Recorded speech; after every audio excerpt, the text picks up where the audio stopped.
please tell us something about your musical education? Actually, it's a weird story because I am master in the fine arts. That's how I graduated. But music was always a part of my life. And when I was graduated as a sculptor, for some reason I just was drawn to music. And for some assignments uh, that needed, I was always playing piano and that sort of stuff. But after a while, I just decided I'm gonna do it the old school way. And then I just started to study music intensively, like 9 years in a row. I've done 6 years piano non-stop and combined with 9 years of musical composition. Yeah. Great. What was your very first assignment as a composer? I'm glad you say composer because it was actually a non-film, non-television assignment. A colleague of mine and friend has like a singer-songwriting band, and he loves like the golden age of Hollywood scoring sort of things. And he said, you know what, this album would really benefit from strings, and I have the budget to do live strings, which was amazing because my first ever assignment, paid assignment, was actually already with live musicians, which is in today's day and age very well. It's getting hard and tough because it's expensive. Yeah. So that was really where it happened, and afterwards that one gig just led to another, because it started out more as an extension of my hobby and my interests. But yeah, that's how it's all started. Yeah. Oh. And what was your first film? I'm mainly in television. I've done a whole lot of short movies, and now I really have to pain my brain to think what was my first short film. I'm not sure actually. I've done quite a lot of those, like graduation projects and that sort of thing. So I'm not sure. No, I will have to think about that one. Great. And yeah, so in general, what is inspiring you?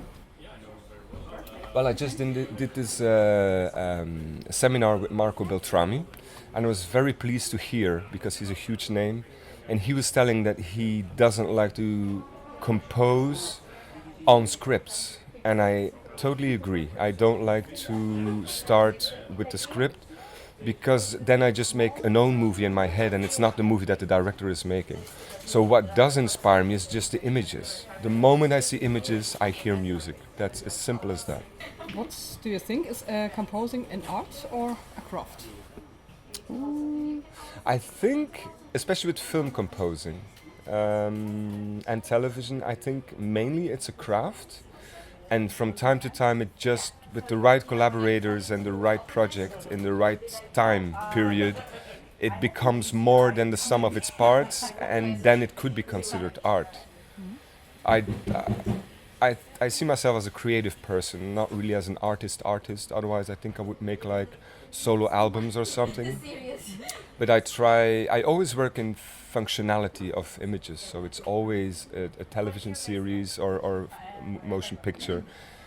So in that regard, I'm always like, I see it more as a craft. I'm adding to the palette of the movie, or I'm adding to the drama or the intensity. So Great. And what is for you the best thing about composing? it's the thing I love the most, and it's you cannot explain it really in words.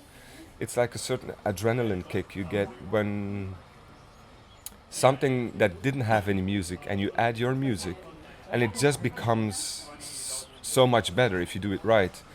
And that's something I personally don't have with anything else. Even stronger, if you have a budget to use musicians and you hear these musicians play your music, bring your music to life, that's the most beautiful thing to me. And not only as a composer, but just as a human being, to just like something as abstract is planted in your head, and once you give birth to it and musicians are playing it, it just becomes real. So it's something actual happening, which is strange because it's just some silly idea sometimes in your head, and once it's out there, it just exists, and that's the beautiful thing. And is there something that makes it less fun for you? Sure. I try not to think about those things too much, but surely the very tight deadlines are tough. Sometimes you have to write so much music in so little time, Sometimes in collaborations, you have a very good click with the director, but then producers are mingling in. They mean well, but sometimes it's not helping the process, especially since usually I'm working really close with the director, and when other people are also giving their say, it can get very confusing, and that's not ideal. So for sure, that's one thing. Another thing is when budgets are short, it helps to be very creative to give the best result within the budget that there is at hand. But surely, if you have more budget and you can do whatever it is you have in your head, and you can use live strings, or you can use brass, or you can do orchestra recordings, it it just makes the focus different. If there's no budget, you have to be creative. That's the focus. If you have budget, then you can actually do it as it is heard in your head. So that's always a challenge as well, and doesn't make things easier. Because you know probably what temp score is. We get temp scores all the time, which is basically existing music that they use during the editing process to get like a certain rhythm in their editing. But they are doing this for months and months, and after a while they are so accustomed to this music that it's very hard to come in with something totally new, totally fresh, unknown. And especially since a lot of the temp scores are, for instance, Hans Zimmer, John Williams, Johan Johansson, people that have actually huge budgets sometimes to score certain things. So that's always a pain. I know. This is the London Symphony Orchestra. I don't think there's any movie in Belgium that can afford that orchestra, but yet it is in the temp score. So there's a lot of pressure there, because that's exactly what they're expecting. So because they're really sometimes in this digital time and age, with YouTube, with everything is on demand and streaming, so it's easy to just grab stuff. There's so much content these days that everybody just thinks that everything is for granted and everything is possible, but it actually isn't, because a lot of those things are very expensive. So that's also sometimes a hard nut to crack when you're working on a project, because sometimes I have big ideas, but if you don't have the budget for it, or you have to improvise to make it sound big, or you just don't get the result that you actually would like to have. So that's always a compromise that you have to make in today's filmmaking and television making. Did you ever say to you, sound like Hans Zimmer or something? No, I think because I'm not really in his musical language. But I do like Hans Zimmer a lot. I mean, sometimes it's a bit hit and miss for me. Certain scores do not really resonate with me. I really like it when he's a little bit off, like with Sherlock Holmes, or like the more quirky stuff. And I'm not really into the whole superhero, but in general, it's not really my taste. And I just like it when Hans Zimmer goes like a little bit off the known paths. I did have a very nice compliment of this. I just finished a television series. It's airing on Belgium television now. And one of the biggest compliments I got in the feedback from my director, he said, "You know what?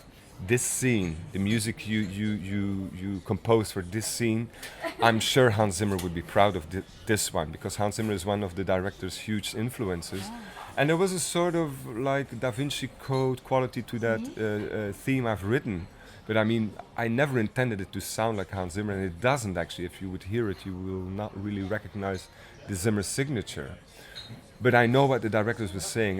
It was perfect for that scene, and that's something Zimmer does very well. Because I've seen Dark Phoenix recently, and it just struck me that it's so good. It works so well in the movie.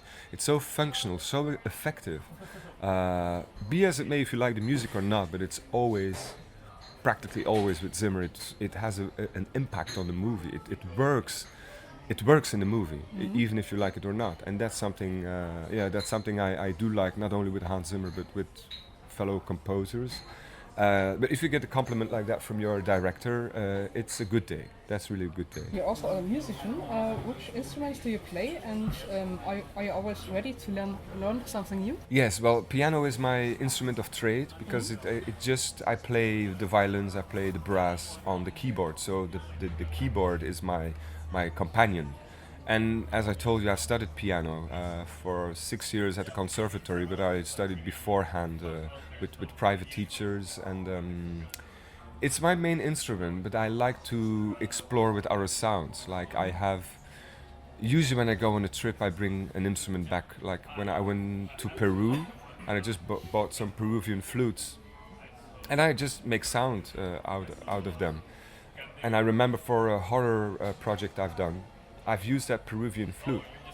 It's not an instrument that you would put in a horror movie, but if you, and I'm not really a flute player, but I can do some basic stuff on it, and I experimented with like the wind through the flute, and that just gave a very eerie quality, like a whistle, not really a flute tone, but more like a whistle howling tone, and that made it really spooky. So that's why that's why I do the stuff that I buy stuff, or even like children instruments. I really like those stuff because they don't sound as big as the big instruments, like for instance a xylophone or a glockenspiel. If you have a professional one, it sounds amazing, but for especially with horror projects, it's very good that it doesn't sound amazing. It should sound a little bit off, like a little bit amateuristic, and yeah. So I always experiment. I like that. It's part of the laboratory of just the musical laboratory. Mind you, on the bigger projects like the series I've done, it's all samples, and I use live musicians as well. So there's not much room for experimentation there. I experiment more with the musical language, like are we going to use motifs or themes? But that's why horror is a lot of fun, because then you can, everything is possible as long as you can make it scary or very innocent and then turn it into something very dark. And you can, I mean, for certain horror projects, I actually put like everything from my kitchen upstairs in the studio, and just with pots and pans, just make weird movements on the floor, so it sounds like a dirty squeak. And then you put some reverb or something on top, and then it becomes very eerie and very frightening. Or like bottles of water and just hit them with sticks, so you get like a glass harmonium. The higher the water is, the higher the tone. So you get these kind of experimentations, and it almost sounds like something coming from the wood, and it feels like something genuine and natural. That's what I prefer with those experimentations, because basically you can have 5 composers using the same sample library, and in a way they will sound a bit the same because that's the limitation of the sample. But the moment you start experimenting with actual sounds, or like I told, the Peruvian flutes or the small percussions, you can get like a very personal touch to the project, and that's always a good thing. It always helps the project forward, I think so. And will that horror score will be released? That's a previous one. I've done quite some horror, but like years ago. And recently it's mainly television. I've done 2 television series for kids. The Mystery Club, which is that's the soundtrack album that got released through Kronos Records. And just now in September, I released the 2nd album from a series I've been working on for 3 years, because it entered its 3rd season. I think it's going to be the final one. But that was a lot of work, and that was also all in the box. So there were no musicians, no budget for musicians, but still it worked out quite fine. Was a lot of music, as always with television. So that's mainly my trade recently, doing a lot of television. And surely when you do a short film, it keeps you occupied for a couple of weeks. When you do a series, you're occupied for months. Like this series that is airing now on Belgian television, I've wrote the first demos December 2016. And now it's gone on air September 2019, so that's a long period of time. How many time do you get for a project or a series? for every It episode? really depends what the time is they still have. Maybe you know this, but most of the times music comes at the very last moment. At a point that people almost forgot that they still need a score. So usually the time is too limited to do whatever it is you want to do. For television, like the series that I talked about, Cosmo, is with 3 seasons, and every episode ran around 25 minutes, and it had in between 15 and 20 minutes of music every episode. And I remember I used to have 4 days to score the whole episode, which is not much, because you have to do. And it felt a bit like a live animation, because there were a lot of sync cues, like, oh, when somebody drops, you need to have a musical statement of that, or when somebody was running, you needed to tell that with the music or retell it with the music. So it was quite a challenge to get that amount of music finished in that short amount of time, because it has to fit the image, it has to please the director has to be happy, and you still have to do the mixing, because you have to make it very balanced to stay out of the way of the dialogues and the sound effects. So yeah, it was sometimes short nights, because it's a lot of music. But on the other hand, it's also, again, more the craft that kicks in than the artistry of writing music.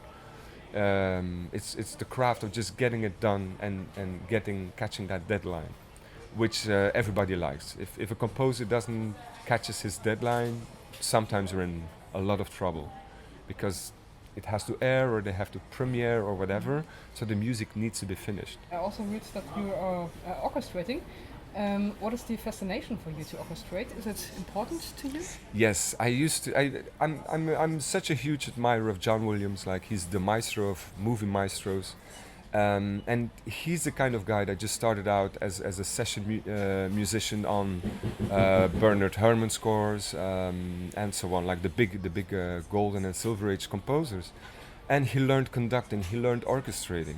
So even when I knew I could write tunes, I still felt I was not good enough. I wanted to learn the trade. And that's why I really dug in deep into the whole orchestration part. So I learned it from scratch, like, okay, what does this instrument do, and in what key is it written usually, and how do you translate what's in your head to this musician, like a violinist or a woodwind player, and just try to get to know which ideas work with which instruments. And it's just still to date, it's a very huge fascination for me, just to do that, to try to find the right instrument for the right melody or the right melodic material. And it's just a joy for me. If I know I can write for proper musicians, like real musicians, and not only do the sample thing, I tend to write differently, much more complex in arranging it. Because if I've learned something from somebody like John Williams, is even softer tunes or themes like Schindler's List, a lot is going on, except for the melody. I mean, in the arrangement, in the orchestrations, like the harp in Schindler's List, nobody noticed the harp really as an instrument. But there's a lot of going on with the harp, and it just colors the music so beautifully. So, and that's one of the things I've learned. I've done a lot of workshops with fine gentlemen like Conrad Pope, Patrick Doyle, Christopher Young, and we do these recording sessions with these gentlemen, which is like a huge blast. I mean, it's just so great just to record with musicians and having Christopher Young next to you and telling, yeah, good chap, good work. So it's very inspiring. Obviously, we don't have an orchestra of 100 people that those guys sometimes have. So, but then I know, like, if I only have 20 musicians, I will use every 20. So I will write just maybe one bar or one chord note, just to use the maximum out of these 20 musicians. And that's something, again, so you try to improvise. If budgets are low, you make the best out of it. And that's also the whole fascination with orchestration. Because if you do it properly, you can have a 12-piece orchestra sound like 60 people. And if you write it badly, you can have like 100 people sound like a synthesizer. So that's the whole interesting part about orchestrating. You can make it better, you can make it bigger, And you can make it more interesting, not just for you, but also for an audience if they see the movie again. Yeah? As you told, you've seen The Lion King how many times? 10 times. There you go. So there's still something there to discover after the 11th time you will hear that score, or you see that film with the music intertwined.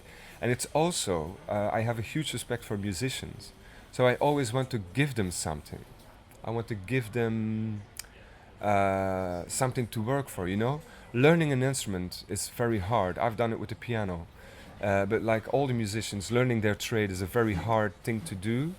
And it's just out of respect that I really want to give them something to play, not just what we used to say in composers alike, like the potato score.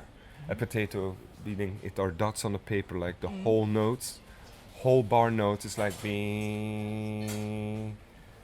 It can be very effective, but it can be so boring for the musicians to play because they've learned so many things with their instrument. And if that's the only thing they're going to play for 60 minutes, they're going to get bored. And you will hear it that they will get bored, even how professional they are. So I always try to give them something to play with. So to actually put their emotions and their talent into the parts I'm writing. So there you go. And in the mixing, you try to make them sound organic, or? It depends. I know it's a bit brutal if you have the luxury of having live musicians, that you sometimes process the sounds as much. But sometimes it's what I do to just get the result I want.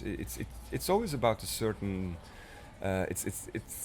It's the end result that's important. It's the scare that I need from the audience, and the music has to bring it. So I will try to find the best way to make that happen with the music.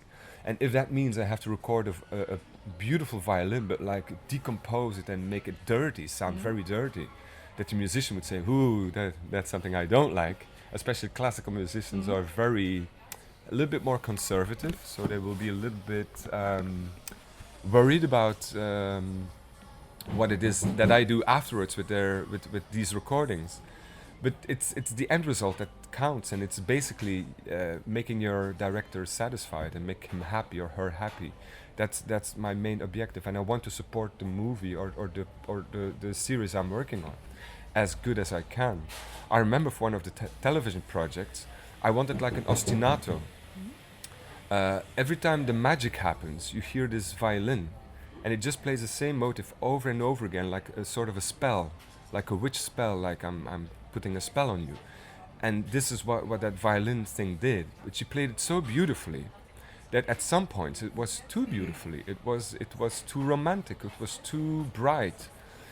So I put all sorts of distortion and filters on top of it. So it had more of a coming and going effect, like more ghostly effect.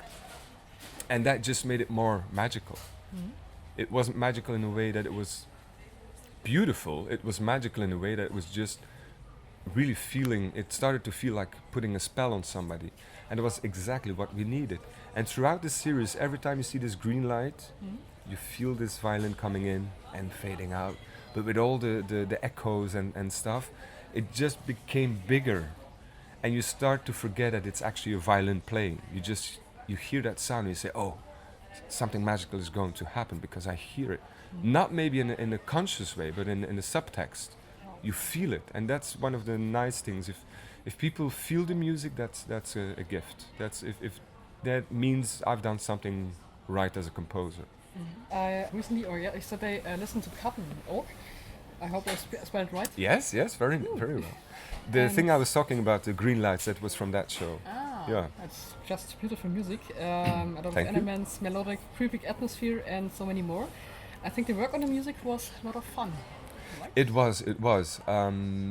Since it's a guy I've been working with for a couple of smaller projects, like short films, and all of a sudden there was this television show, and I got a lot of freedom, although budget was really low because it was just initially they just planned to use library music, just stock music, just to tell it the music a bit. But because of my friend, the director, and he said, no, it would be so nice if we would just have like a proper score. And I said, you know what? I have the time and I like your work, so let's just do it. And then they arranged some budget, but there was no budget for actual musicians. So I just got, for some crucial scenes, I made a couple of calls to good friends of mine, violin players, guitar players, just to add a bit of reality to this unreal world. And that's a nice contrast.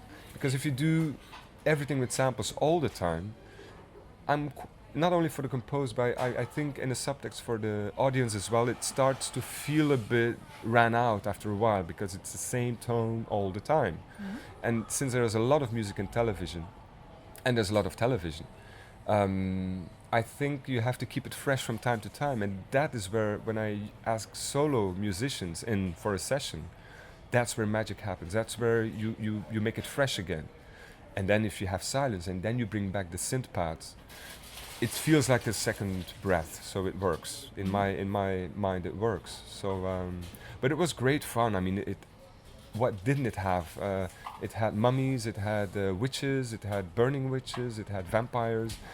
I mean, all the fantasy elements of the horror and like the classical genres were in there. So I could write almost Dracula-esque music, or I could do very horror-esque music, like really one-to-one horror, like really frightening stuff. But I could do like quirky stuff as well, like more retro sounds for certain retro characters. So it was a huge palette of music that I could use for this television series. Like, it was not just one style. I had to keep it on a whole work together. That it's not like that. It doesn't feel like 20 shows. It has to feel like one show.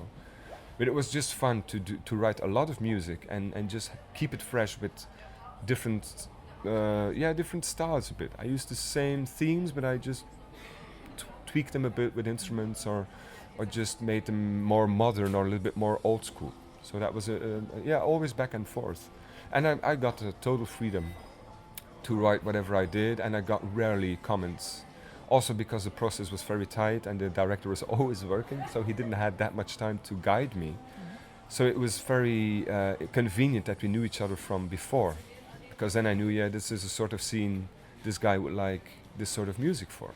So it's all about instinct and gut feeling. What are your next or current projects? Well, I'm in the States now.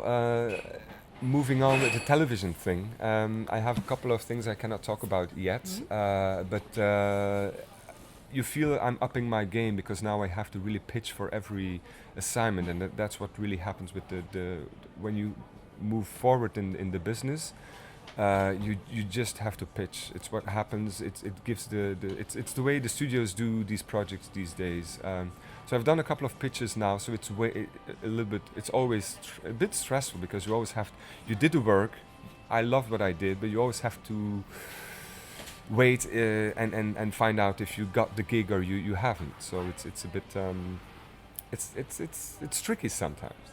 But in very near future, I will do 2 short films. One is an animated science fiction. I've already seen it. It's going to be quite special because it's very slow. It's very moody, which is very original, I think, because most of the animation these days is very energetic, which is fine, but it makes also the pacing of the music very adrenaline, with a lot of adrenaline. And it feels sometimes a bit over pumped up, you know. The edits are very fast, and it just doesn't really take time to show beautiful animation. It's all over the place. So I'm really excited about this animation. I start in 2 weeks. That I know for sure. But I have no idea yet to what I will do because it's science fiction. So it can go either from a very synthy kind of thing to a very organic sort of score. So I still have to sit down with the animators just to think how we will, what approach we will choose. But I think it will, because I'm going to do it with a dear friend of mine, and he has a studio and he does more of the sound designing. So I think we're going to do this together, and we really have to choose our moments. Where will the sound design start, and where will the score stop? So to know which part is taken care of by whom, and just make it like a sort of very organic thing. And the second one is Wagon. It's a Dutch short film as well. It's a very passionate project of a collaborator of mine, Koen Haver, very talented Dutch guy, and it's. I think it's going to be his breakthrough. Since this project has become such a quest, it's a bit. I don't know if you know the Terry Gilliam story of the man who killed Don Quixote. It took like 30 years in the making to make that movie. Well, it's a similar story. He had a lot of bad luck, but now he's not here this weekend because usually he would be here, but he's actually filming now. So when when he finishes, we're gonna get into the edit. He will get into the editing, but very early on I will start with the music. I already composed a theme. I composed two, and the first one he wasn't very keen of. But that's the whole thing. It's not. It would be amazing that your first moments in, you got the eureka moment. Like this is the theme. Yeah, I've nailed it. Sometimes it happens, but it's very rare. But at my second go, he gave me a very good briefing about the first theme, the things he liked about it, and the things he disliked. And then I recorded a new. I composed something close to what I thought he would prefer more, and he actually loved it to pieces. So. We're not there yet. I think it's going to still have a lot of transformation until it's finished. But it's going to be a very beautiful, elegant score. And we already talked about recording it in the Netherlands. So we probably have proper musicians and record it and make a really beautiful soundtrack for that movie. So almost at the end. So-called 5 words, 5 answers. I call 5 terms and you tell me what comes to your mind. Okay. Film music. I would say Joker now because the movie is in theaters. I'm going to see it next week with a friend of mine, and I'm really curious because everybody is talking about it. I already heard the score, which sounds very effective. It's a bit the familiar thing with all the cellos and the low basses, I'm interested to see it come to life in the picture, and I have no doubt that it will work perfectly, because I was really fascinated with the Chernobyl thing the composer did. So very interested about that. Orchestra. I would say the London Symphony Orchestra, since it happened all. For me it all started with John Williams, Star Wars, and of course the London Symphony Orchestra. And I go to London quite often for the concerts, and I've seen Patrick Doyle there with the London Symphony Orchestra, and I've seen the John Williams concert with the London Symphony at Barbican. It's just beautiful. It's one of the best orchestras in the world. And funny enough, I listened to his score, John Williams' score to The Fury, the movie from Brian De Palma from the 70s. And this deluxe edition of the album has 2 soundtracks. And you have the LA recording session that they actually use in the picture. And then you have the studio album that Williams recorded in London with the London Symphony. Just compare those 2 recordings. I don't want to speak bad things about the LA musicians. But it's not only the musicians, it's also the Abbey Road studios or just the studios that they record in London has a certain quality, and it doesn't get any better than that. And I think, just think about it, a lot of the big composers like James Horner, those kind of guys, you can actually tell when they are paired with the London Symphony. To me, that's most of the times their best output. It's a certain Alexander Desplat as well. If he works with the London Symphony, it just becomes more than just music. It becomes like a certain statement, and it just becomes very exciting to me. Belgium. Ooh, that's a hard one. I'm Belgium based, so I will think a little bit of myself then. But let's talk about the film festival here. We have a amazing film fest Ghent. And it's so beautiful for me that it's actually in my backyard every year. So it's like the highlight of the year for me. It's so many things. I had so many good memories. I met a lot of beautiful people here. So I would say, Belgium, definitely the Filmfest Ghent. And especially this year, since they are celebrating Frederik de Vreese, in my humble opinion, is like the godfather of film music in Belgium. He turned 90, and they gave a special concert for him in Brussels, which was amazing. I attended. He was there. He's still alive. And they will do some of his work tomorrow night. So I'm really looking forward, because I think that's as good as it gets into terms of Belgian film music. And to be quite honest, I think if he would be a young guy now, and the world is a bigger place, so what just if he would have made his way to Hollywood? I mean, because his sound is so big. I mean, it's up there with the great composers that are very comfortable with huge orchestras. So, yeah, he's the Belgian godfather of film music, and I'm very glad he will be celebrated in this this edition of the film festival. Hollywood. Hollywood. Oh, well, that's the place that I always wanted to go, and I'm not sure now. I still interested. It will depend on the opportunities, but it's still a magical place. I mean, just see the amount of output they have, and I'm not only talking about the Marvel stuff or the Star Wars stuff, of all that sort of rebooting stuff, but I'm also talking about like the Sundance stuff, like the more independent movies, and it's just they have this mastery in composition, recording, orchestrating. I mean, it's all there, and it's so beautifully done. I mean, they have the knowledge and the know-how. And I hope it will remain like that for years to come, because also when it comes to television, like the HBO stuff, they started it, and now a lot of other networks followed. But it's just a testament of how important it is that they make that kind of fiction, and they do such a beautiful projects. And I hope at one time I could actually contribute to one of those assignments in Hollywood. But we'll see. We're a long way from home. Good luck. And, Thank you. The last one, spare time. Spare time, yeah. When I'm working on a project, there's not much of that. For instance, a television show I've done, it took me 3 years, which is not the way to go. And there were moments in between that I didn't work on that project. But like from last year January to January of this year, it was almost a year. I think 9 months in when it got really crazy. It was like 7 days a week. I tried to stop at 4 in the afternoon on Saturday, and on Sunday I tried to work half days, because you want to have a personal life as well. And I do find it very important, just for my state of mind, to have my quality time, just to have my downtime, because that's actually, people always ask, where does inspiration come from? I think it's from the downtime, because then you can put your mind at ease.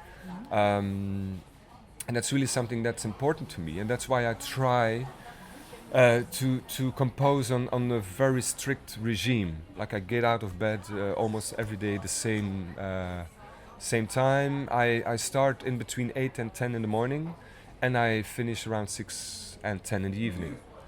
But usually around 6 is my goal, because then I can prepare my food, enjoy a good glass of wine, have friends over, have drinks in bars, go out, get some fresh air into my head. So that's very important to me. And also the traveling. I like to travel a lot, because it always inspires, well, not in a way that it inspires me to write music, but it inspires me as a human being. And obviously that's where music comes from. It's when I'm happy, my talent in music is happy. So, and when I get all these new impressions, like I've recently visited Berlin, and it was so inspiring to me that I now really will look into I want to work there for some reason. I don't know why, but it's like a hunch I'm having, and that's always a good sign that and it's very important to me that I actually do this in my downtime, that I travel, that I meet up with people, because don't forget, it's a very lonely profession. I'm always by myself in my studio. When I tell you I do 12 hours a day, I'm literally by myself 12 hours a day. So if you not look for some social connection after hours, I think I would go crazy, because I really need that human connection. And especially if it's a people's business. When you work with fellow composers or with directors or producers, you need to love people, you need to like them, you need to be very good with communication. And that's also something that's not always easy. People take it for granted, but actually good communication is quite hard. So that's why I keep going out in after hours. That's my quality time. And obviously I just love to watch a lot of stuff as much as I can, if time allows it, because I'm not always on deadlines. When I'm on deadlines, it's crazy, and it's crazy for a long while, especially with television. Then it's like months in a row, crazy deadlines. But now this year has started more easy going for me, and then I'm not feeling guilty. I take my time, and it's time for me then to just catch up with some television series or movies that I didn't see in the cinema. So that's also part of my quality time. Great. There you go. Great. Thank you very much. Thank you for the interview. Thank you. Yeah. It was very nice. Likewise.